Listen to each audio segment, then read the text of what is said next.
इसमें उपसर्ग और प्रत्यय। उपसर्ग आपको बता चुके। उपसर्ग जो है शब्द मूल शब्द के पहले जोड़े जाते हैं। मूल शब्द जो है उसके पहले जुड़ने वाले जो वाक्यांश होते हैं, शब्दांश होते हैं, वो एक उपसर्ग कहे जाते हैं। और जो मूल शब्द के बाद में जोड़े जाते हैं उन्हें हम प्रत्यय कहते हैं। तो ये केवल इतना अंतर है। और किस प्रकार से उपसर्ग जो है प्रत्यय है, उपसर्ग कितने होते हैं, उपसर्ग एक ही जोड़ा जा सकता है या ज्यादा जोड़ा जा सकता है, प्रत्यय एक जोड़ा जा सकता है, ज्यादा जोड़े जा सकते हैं, ये सारे के सारे अब हम सहज पढ़ेंगे। इसमें उपसर्ग के विषय में आपको एक उपसर्ग के विषय में आपको बताया। तो इसमें अन्य कोई भी उपसर्ग हो सकता है। अधर्म है अ जमा धर्म अधर्म, अन्य अज्ञान अ जमा ज्ञान अज्ञान। तो इस प्रकार से कोई भी कुयोग कु जमा योग कुरु कु जमा रू कुरु। तो इस प्रकार से यहाँ पर हमने देखा कि उपसर्ग जो हैं एक नहीं अन्य अन्य उपसर्ग होते हैं।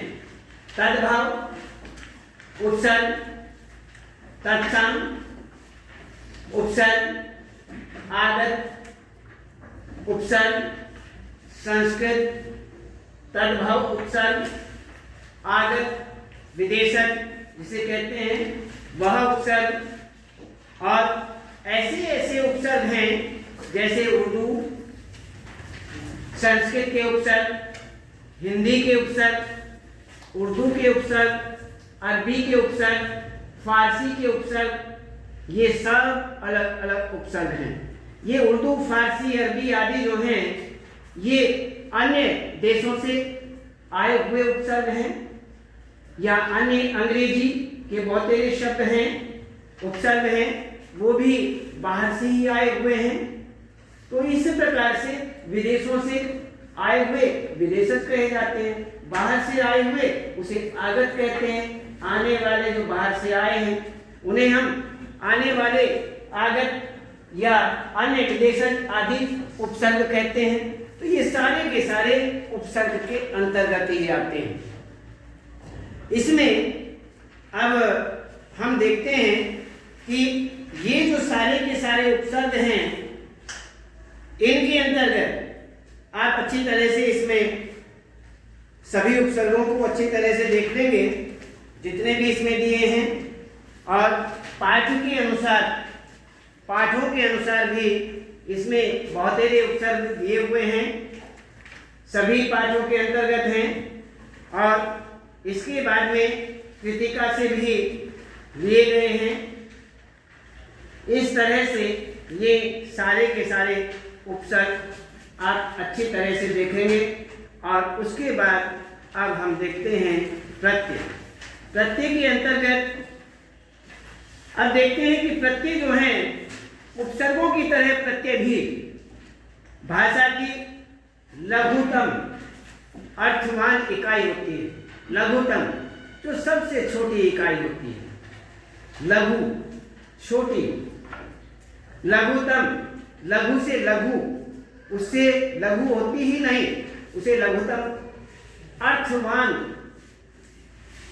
अर्थ से संबंधित, अर्थ देने वाली, जिस शब्द में भी जोड़ देंगे अर्थ परिवर्तन कर देगी, उसका अर्थ बना देगी, भाव व्यक्त करेगी, उस शब्द का नया शब्द बना करके उसके अर्थ में प्रयोग हो जाएगी।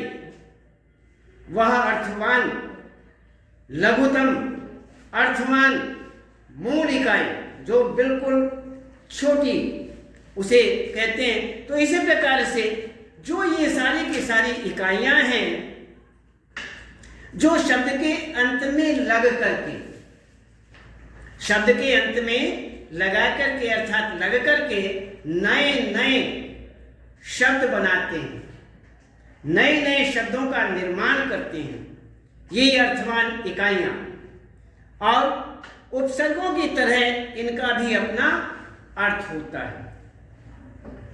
इसमें इनका प्रयोग भी शब्दों की भांति स्वतंत्र रूप से नहीं। कहते हैं कि इनका जो प्रयोग है, जिस तरह से हम शब्दों का प्रयोग स्वतंत्र रूप से करते हैं, शब्दों का कहीं भी प्रयोग किया जा सकता है, किसी भी वाक्य में शब्दों का प्रयोग किया जा सकता है, लेकिन हम लघुतम, अर्थवान जो ये इकाई है, इसका हम स्वतंत्र रूप से प्रयोग नहीं कर सकते। इनका स्वतंत्र रूप से प्रयोग नहीं होता है, इसलिए इनका ये बात जो हमने बताई है इसका भी विशेष रूप से ध्यान रखें। और उपसर्ग हुआ तो मूल शब्द के पहले जोड़ा जाता है, पहले जुड़ करके वो नए नए शब्दों का निर्माण करता है और वह साहित्य में, भाषा में प्रयोग किए जाते हैं। इसी तरह से प्रत्यय है, लघुतम जो अर्थवान इकाई हैं जिनको हम प्रत्यय के रूप में कहते हैं, वो बाद में जोड़े जाते हैं, मूल शब्द के बाद में जोड़ते हैं और वह नए नए शब्दों का निर्माण करते हैं, वहां ये प्रत्यय कहे जाते हैं। तो इस प्रकार से यहाँ पर मूल शब्द प्रत्यय, तो इस प्रकार से यहाँ पर ये हुआ हमारा प्रत्यय के अंतर्गत। इसमें विस्तार तो ये बहुत है इसका, इसमें देखते हैं तत्सम, तद्भव, अरबी फारसी आदि। इसमें देखिए कृत प्रत्यय, कृत प्रत्यय, तद्धित प्रत्यय। कृत प्रत्यय के अंतर्गत प्रत्यय अत। इसमें तत्सम में देखिए अक शब्द है अत, उदाहरण नर्तक। तद्धित प्रत्यय त्व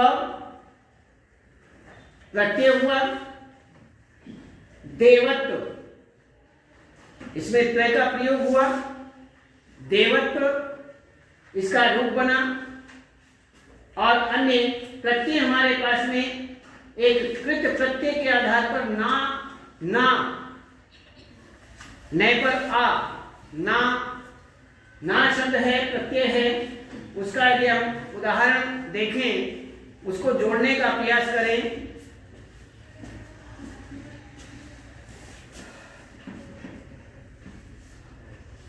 ना, ना को जोड़ें तो क्या बनता है,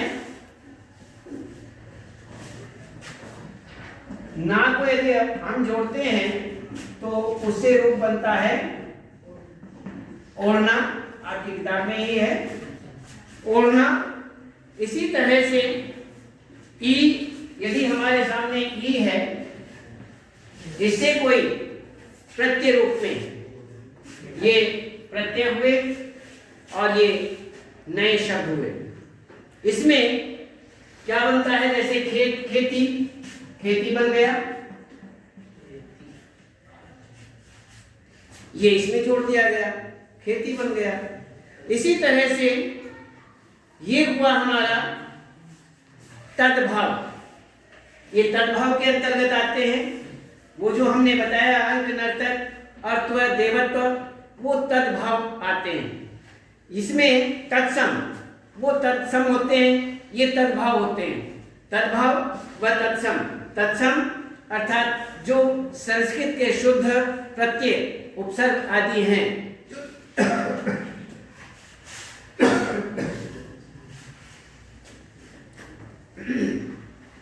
जो संस्कृत से आए हैं,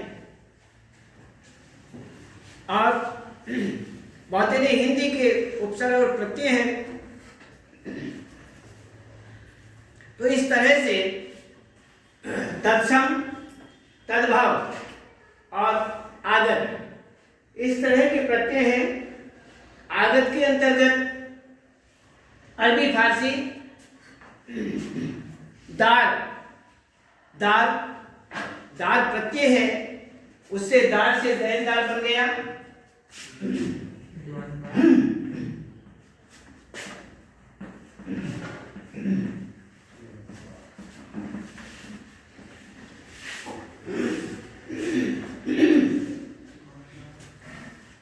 उससे देनदार बना।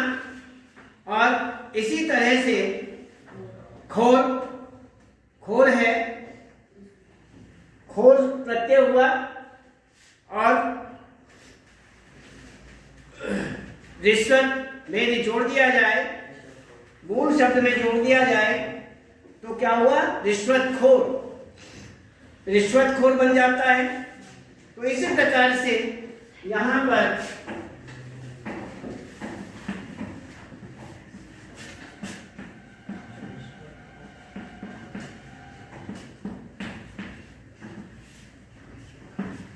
रिश्वतखोर बन जाता है। तो ये सारे के सारे उपसर्ग और प्रत्यय इसी तरह जोड़े जाते हैं। संस्कृत परंपरा के आधार पर प्रत्यय कृत या क्रिया रूपों में लगने वाले प्रत्यय, ये सारे के सारे इसी प्रकार के प्रत्यय हैं। इनका हमने पहले भी बताया है कि अभ्यास करना जरूरी होता है। यदि इनका अभ्यास करोगे, इन्हें पढ़ोगे, लिख करके देखोगे, बोलोगे, तो ये सहज आपके मस्तिष्क में, आपकी वाणी पर, जिह्वा पर जो कि तुम अस्थायी हो जाएंगे। अन्यथा इसमें सोचना पड़ेगा। यदि आप इनका अभ्यास नहीं करेंगे तो आप परेशान हो जाएंगे। इसलिए अभ्यास अनिवार्य है। जैसे प्रत्यय क्रिया का कर्ता या करने वाला, इसमें प्रत्यय और उदाहरण दिए हैं। अक, उक, ता, अकड़, आउ, हार, अय्या, वैया, एया, वैया, ये सारे के सारे इस तरह के प्रत्यय हैं। इनके उदाहरण आगे दिए हुए हैं। अर्थ, पाठक, नायक, लेखक, नायक, धावक आदि सारे इसी तरह के हैं। इन्हें अच्छी तरह से देख लेना। क्रिया का कर, ना, नी, अवना, खाना, दाना, रोना, नी, चटनी, बेलनी आदि, सूंघनी, फूंकनी आदि, आवना, खिलौना, बिछौना आदि। तो इसी प्रकार के ये बोल बोल करके अच्छी तरह से देखना। क्रिया का परिणाम आई, आन, आवत, ई, अन, इनसे भी पढ़ाई, लिखाई, बुनाई, सिलाई आदि। और पहचान, विधान, उड़ान, मिलावट, सजावट, बोली, हंसी आदि। और क्रिया करने का साधन आ, नी, ई, ना, ठेला, झूला आदि। और अन्य अनीय जैसे शब्द आपके सामने आते हैं, कथनीय, दंडनीय, तो इसी प्रकार के पठनीय, वो इसी प्रकार के उनमें अनीय प्रत्यय लगा रहता है। अनीय, पठनीय, कथनीय, पढ़नीय, ये सारे के सारे प्रत्यय से जुड़े रहते हैं। इसी तरह से यह है गेय, पेय, देय और व्य, व्य आधा व्यय और ये व्यय, गंतव्य,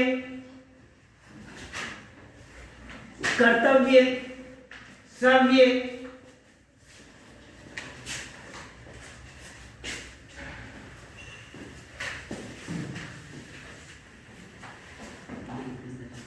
व्य,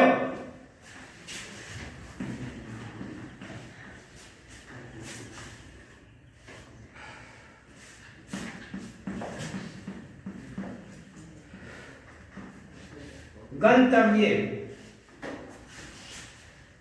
इसी तरह से कर्तव्य,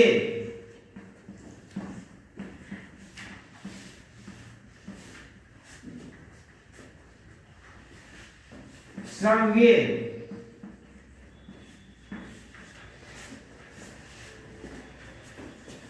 ये सारे के सारे व्यय प्रत्यय से जुड़े हुए हैं।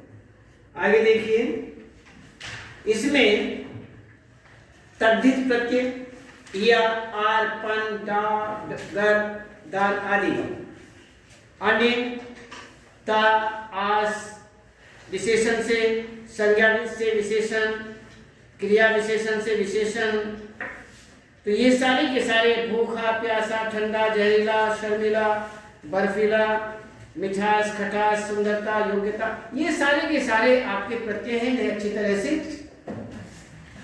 देखना है। कुछ एक प्रत्यय जिसमें एक मूल शब्दों में एक जुड़ा हुआ है, ऐसे शब्द हैं जैसे धार्मिक, पौराणिक, ऐतिहासिक, इसमें एक जुड़ा हुआ है, एक प्रत्यय का मेल है, और इसी तरह से स्त्रीलिंग से पुल्लिंग बनाने वाले प्रत्यय जैसे आ शब्द है, कोई स्त्रीलिंग शब्द है, स्त्रीलिंग प्रत्यय जुड़ा हुआ है और शब्द बना हुआ है, उस शब्द के अंतर्गत हमें उससे पुल्लिंग शब्द का निर्माण करना है। तो आ शब्द से ज्यादातर हम शब्दों को देखते हैं कि आ शब्द जो है, आज इसमें जोड़ दिया जाता है, वो पुल्लिंग से स्त्रीलिंग बन जाता है। ऐसा ही हमने आज तक पढ़ा है, लेकिन नहीं, कुछ शब्द ऐसे हैं कि स्त्रीलिंग शब्द से आ यदि जोड़ दिया जाए तो पुल्लिंग शब्द भी बन जाते हैं। जैसे भैंस, आ जोड़ दो उसमें तो भैंसा बन जाएगा, तो वो पुल्लिंग बन गया। तो आगे और भी हैं, जैसे मौसी, यदि आ उसमें जोड़ दिया जाए तो मौसा बन गया, पुल्लिंग बन गया। तो ये कुछ रूप इस तरह के हैं कि हमें अभ्यास के अंतर्गत ही मिलते हैं। हमने पहले ही बता दिया कि अच्छी तरह से हम इनका अभ्यास करेंगे। यदि बहुत ज़्यादा विस्तृत रूप में हम आपको बताएं तो एक एक विषय पर काफी समय लगेगा। तो इस तरह से ये अच्छी तरह से इनका अभ्यास करेंगे। तो इसमें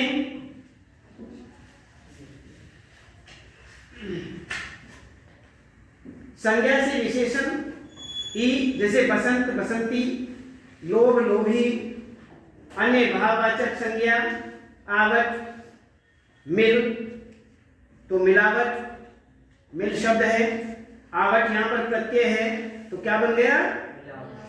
मिलावट बन गया। आस, मीठा, मिठास, महा, इमा, महिमा, ता, मित्र, मित्रता, ये सारे के सारे इसी प्रकार के। लोहा, लोहार,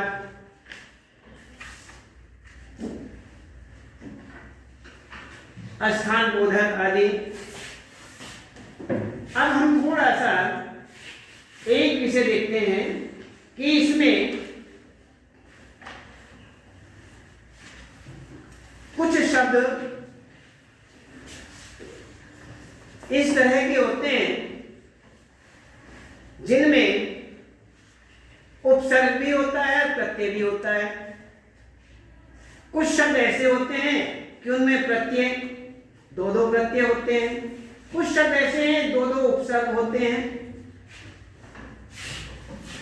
अब हम तो ये जानते हैं कि एक ही उपसर्ग होता है, एक ही प्रत्यय होता है, लेकिन नहीं, ज्यादा भी होते हैं, एक से अधिक भी होते हैं। अब ऐसे शब्दों को हम देखते हैं। इसमें सबसे पहले हम देखते हैं उपसर्ग और प्रत्यय।